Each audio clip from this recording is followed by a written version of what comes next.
வளர்ச்சி நீங்க யாராவது தேடி தேடி போய் இன்டர்வியூ எடுத்தீங்கன்னா நாங்க என்ன பண்றது? நீங்க அப்படியே திரும்பி பரந்தூர் பக்கத்துல இருக்க கிராமத்துல தயவுசெய்து எடுங்க, இந்த பக்கம் சென்னையில இருக்கவங்க கிட்ட எடுங்க, படிச்ச இளைஞர்கிட்ட எடுங்க, என்கிட்ட வேணாம் சார். தயவு செஞ்சு டிவிக்கு கொடி போட்டுட்டு போற பிளாக் போட்டு போற பசங்க கிட்டே கேளுங்க, நியாயமா தயவு செஞ்சு சொல்லுங்க, இந்த திட்டம் கைவிடப்படுவது சரியா இல்லைன்னு கேளுங்க. பொருளாதாரம் வளர்ச்சி உட்கட்டமைப்புன்னு பேசும்போது 8 வழிச்சாலையை திமுக எதிர்கட்சியா இருக்கும்போது எதிர்த்தது.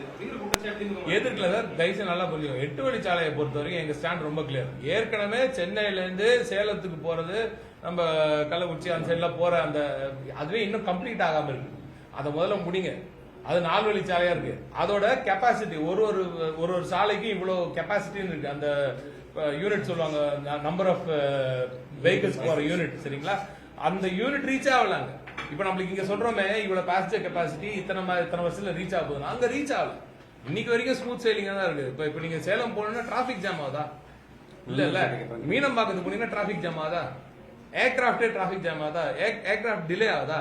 சில பேர் மும்பை ஏர்கிராப்ட் பண்ணலையா? மும்பைல எவ்வளவு ஏர் டிராபிக் கன்ஜெக்ஷன் இருக்கு தெரியுமா? புரியுதா? அந்த கன்ஜெக்ஷன் அங்க இல்ல. அப்ப தேவை எழும்புறதுக்கு முன்னாடி நீங்க அது திட்டமிட போட்டீங்க, பரவாயில்ல, திட்டம் கூட போட்டுக்காங்க. அங்க இருக்கிற மக்களை சரி செஞ்சுட்டு அவங்களுக்கு அமைதிப்படுத்தி நீங்க பண்ணுங்கன்னு தான் சொன்னமே தவிர டிராப் பண்ணுங்க சொல்லவே இல்லை. நீங்க எடுத்து பாருங்க. நல்லா 1 லட்சம் கோடி ரூபாய் தொழில்துறையில 100 நாள்ல 1 லட்சம் கோடி ரூபாய் 100 நாள்ல 1 லட்சம் கோடி எங்க வந்துச்சு, எந்த ஆட்சினால வந்துச்சுன்னு மட்டும் அவங்க சொல்லாம விட்டாங்க.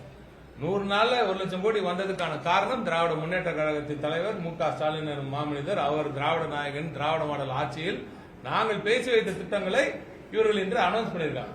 நல்ல விஷயம் தான். அதை நான் கூடாதுன்னு சொல்லவே மாட்டேன் சார். நிச்சயமா செஞ்சிருக்கணும். ஏன்னா இப்ப இருக்கிற நிலைமையில, ஏன்னா இப்போ சீஃப் மினிஸ்டர் இவ்வளவு நம்பர் 1 சீஃப் மினிஸ்டர் அங்க இல்ல, தமிழ்நாட்டுல இல்ல. இப்ப இந்த மாதிரி திட்டங்கள்லாம் டிராப் பண்ணிட்டு இருக்கீங்கன்னா பக்கத்து மாநிலம் இந்நேரத்துக்கு ஸ்வீட் எடுத்து கொண்டாடிட்டு இருப்பாங்க. நீங்க சொல்றீங்களா ஸ்வீட் எடுத்து கொண்டாடுறது பரந்தூர்ல கிடையாது, அதெல்லாம் ஆந்திராலையும் இது கர்நாடகாலையும் கொண்டாடிட்டு இருப்பாங்க. நீங்க நல்லா எடுத்து பாருங்க, அங்க பாருங்க இன்னும் நிறைய பேர் கொண்டாடுவாங்க.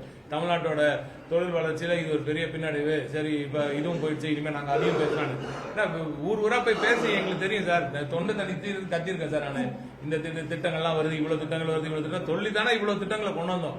இன்னைக்கு அதுவே எனக்கு பயமா இருக்கு. இவ்வளவு கனெக்டிவிட்டி சொல்லி தான் நாங்க அவ்வளவு திட்டங்களை கொண்டு வந்தோம். இன்னைக்கு அந்த கனெக்டிவிட்டியா போயிடுச்சா நாங்க என்ன பண்ணுவோம்னு எல்லாரும் கேட்டாங்கன்னா என்ன பண்ணுவோம்? 41% சார், 41% எலக்ட்ரானிக்ஸ் இந்தியாவோட எக்ஸ்போர்ட்ஸ் நம்ம சென்னை சுத்தில இருந்து போகுது சார். இது இப்ப இந்த எக்ஸ்போர்ட் இவங்க எல்லாம் இப்பவே அவங்க பெங்களூர்ல வந்துட்டு இருக்காங்க. பெங்களூர்ல இருந்து யூஎஸ்ல இருந்து பெங்களூர் யூஎஸ்ல இருந்து ஹைதராபாத் இங்க வந்துட்டு இருக்காங்க. அவங்க கிட்ட சீக்கிரமா நீங்க நேரில் வந்துடலாம், சீக்கிரம் நேரில் வந்துடலாம் பேசி நாங்க கூட்டு வந்துருக்கோம்.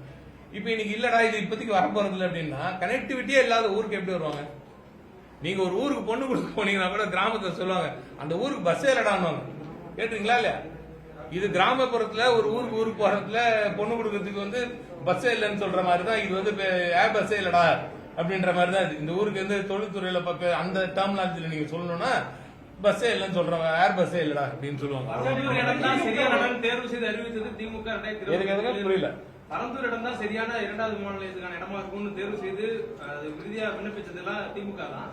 ஆனா இந்த இடம் தேர்வு செய்யும் போது பரந்தூர் இடத்துல தேர்வு செய்யக்கூடாதுன்னு திமுக தடுத்ததா அதிமுக இருக்கும்போது விமர்சித்தது சார். அது ஏதாவது சமூக வேலைதளத்துல ஏதாவது போட்டுருக்கோம். அப்புறம் எதுக்கு நாங்க 5 வருஷம் கஷ்டப்பட்டு அந்த இடத்த கொண்டு வச்சு திருப்பி அந்த இடத்துல இவ்வளவு கிளியரன்ஸ் வாங்கி மக்களிடம் 3 அமைச்சர்களை அமைச்சு பேச்சுவார்த்தை நடத்தி அவங்களுக்கு இவ்வளவு திட்டங்களை கொடுத்து வீடை கட்டி கொடுத்து இடத்த கொடுத்து வீடை கொடுத்து அதை கட்டியும் கொடுத்து வீடு மட்டும் இல்ல பள்ளிக்கூடம் அதுக்கு தேவையான ஹாஸ்பிட்டல் எல்லாம் கிராமத்தையே ரீகிரியேட் பண்ணிருக்கோம் சார்.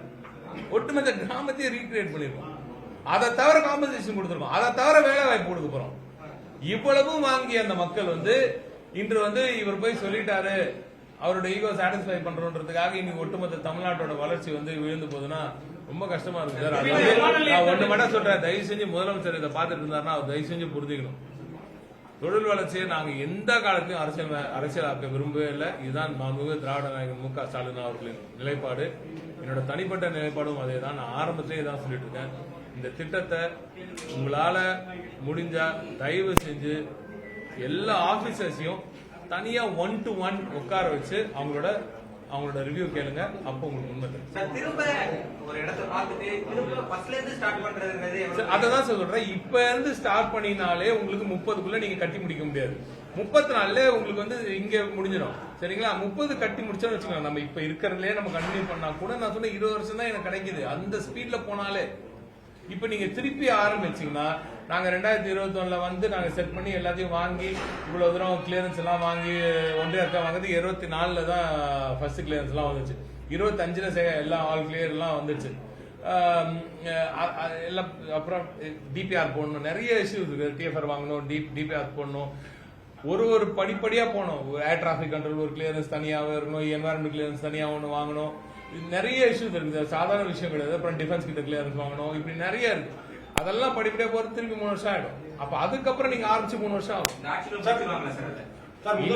இப்ப நான் என்ன சொல்றேன், நீங்க அவங்களால முடியும்னா வேற இடம் எங்களுக்கே கண்ணுக்கே தெரியாம எங்கேயோ ஒரு இடம் இருக்குது, 5-6 ஏக்கர் அவங்களுக்கு அவங்க கண்ணுக்கு மட்டும் தெரியுற இடம் இருக்குன்னா தயவு செஞ்சு அதையாவது நீங்க வந்து எவ்வளவு சீக்கிரம் எடுக்க முடியும் எடுத்து நீங்க பண்ணுங்க. அப்ப அங்க இருக்கிற மக்கள் வந்து என்ன சொல்றீங்க, புதுசா எடுக்கிற இடத்துல அங்க மக்களே இல்லாத இடத்துல எடுப்பீங்களா? கடல்ல தான் போய் எடுக்கணும். நீங்க கடல்ல போய் எடுத்தா கூட எங்க மீனவர் நண்பர்கள் உங்களுக்கு விட மாட்டாங்க. அவங்களுக்கு என்ன பண்றாங்க, எவ்வளவு பெரிய பாதிப்பு அது ஏற்படுதுன்னு அவங்களுக்கு தெரியும். சார் 2036 1.5 பில்லியன் எக்கனாமி அடிக்கும்னு டிவிக்கு கவர்மெண்ட் மேனிஃபெஸ்டோ சொல்லிருக்காங்க. பட் இப்ப பரவல் விமானத்தை ரத்து பண்ணிருக்காங்க. எதுங்க 2036ல 1.5 பில்லியன் எக்கனாமின்னு மேனிஃபெஸ்டோ சொன்னாங்க. பட் இங்க பரவல் விமானத்தை ரத்து பண்ணிட்டாங்க. இது ஒரு பெரிய முரண்பாடா இருக்கு. இது எந்த மாதிரியான பாதிப்பு தமிழ்நாட்டுக்கு ஏற்படுத்தும்? இதே சமயம் ஆந்திரா வந்து குப்பம் அண்ட் மத்த ஏற்படும். இதான் சொல்லிட்டு இருக்கேன். நாம 1.5 ட்ரில்லியன் நாங்க ஒன்னு சொன்னனால 1.5 சொன்னாங்க அவங்க. அப்ப அதற்கேற்ப எக்ஸ்ட்ரா கனெக்டிவிட்டி இன்க்ரீஸ் ஆயிருக்கணும். ஆந்திரால வந்து நாங்க இப்ப தமிழ்நாட்டுல பரந்தூரும் ஹொசூரும் ரொம்ப ரொம்ப கிரிட்டிக்கல் சொல்லிட்டு இருந்தேன். ரொம்ப கிரிட்டிக்கல். ஹொசூருக்கு வந்து இவ்வளவு பேச்சு பேசினாங்க.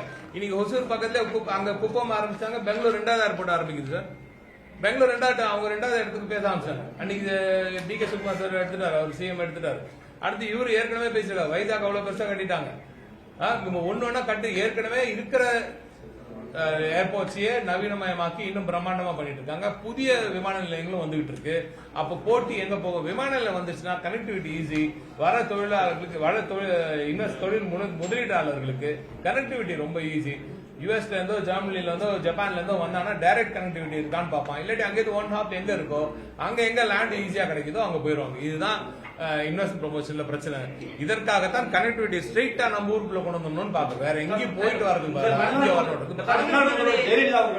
முன்னாள் முதல்வர் ஜெயலலிதா அவர்கள் கலைஞர் அவங்க கொண்டு வந்த தலைமைச் செயலகத்தை வந்து ஹாஸ்பிட்டலா மாற்றினதும், அண்ணா லைப்ரரியை திருமணமாக மாற்ற முயற்சியும் ஒரு அரசியலாக கவனிக்கப்படுது. அது போன்ற ஒரு அரசியல் அறிவிப்பாக இருக்கலாம். இதுவரை தமிழ்நாடு காணாத மிக மோசமான ஒரு பின்னடைவு இது.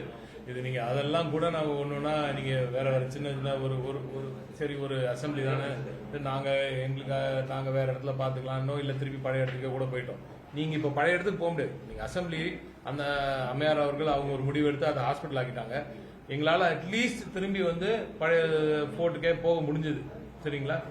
இங்க இந்த விமான நிலையத்தை விட்டீங்கன்னா இங்க திருப்பி மீனம்பாக்கத்துக்குள்ள போறதுக்கு ஒண்ணு இல்ல, இடம் பத்தாதாங்க. ஏற்கனவே மீனம்பாக்கமே ஃபுல்லு. அப்புறம் எப்படி எங்க போவீங்க நீங்க? வேற எங்க போக?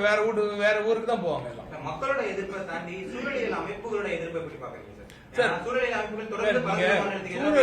அமைப்பாளர் 4 பேர் இருந்துகிட்டு அவங்க மட்டும் தான் சூழலை பாதுகாக்கிறாங்கன்னு சொல்லக்கூடாது. அது மாதிரி நம்ம முதல்ல மிகப்பெரிய ஒரு தவறு சார். அது மாதிரி நிறுத்த சொல்லுங்க அவங்கள. எங்களுக்கும் எல்லாரும் நல்லா தெரியும். எனக்கு இருக்கிற என்வாரன்மெண்டல் இன்ட்ரெஸ்ட் என்னன்னு அவங்களுக்கும் நல்லா தெரியும். அதனால அவங்க மட்டும் தான் பாதுகாக்கிறாங்கன்னு நினைக்க கூடாது. எல்லாத்தையும் பார்த்துட்டு தான் நாங்க எல்லாம் முடிவு பண்ணுவோம். நான் வருஷத்துல 3-4 நாள் காட்டுக்குள்ள போயிட்டு உட்காந்துருவேன். நான் இந்த வருஷத்துல 3-4 நாள் போய் ட்ரெக்கிங் போறவங்க உள்ளே சுத்தி கிடக்குறேன். அதனால எனக்கு சூழல்லாம் எவ்வளவு பிடிக்கும்னு அவங்களுக்கே தெரியும். நீங்க சொல்ற ஆளுங்களுக்கே நல்லாவே தெரியும். அப்படிப்பட்டவர்கள் சரி இவங்க எல்லாம் இருந்திருக்காங்களே, அப்ப இதுதான் ஒரே ஆப்ஷன்ன்றதுனால தானே முடிவு பண்ணிருக்கணும். அவங்க அப்படி செய்யாதது மிகுந்த வருத்தம் அளிக்கிறது. அவர்களும் இப்படிப்பட்ட ஒரு நிலைக்கு தமிழ்நாட்டை கொண்டு விட்டார்கள் என்று ரொம்ப வருத்தம்.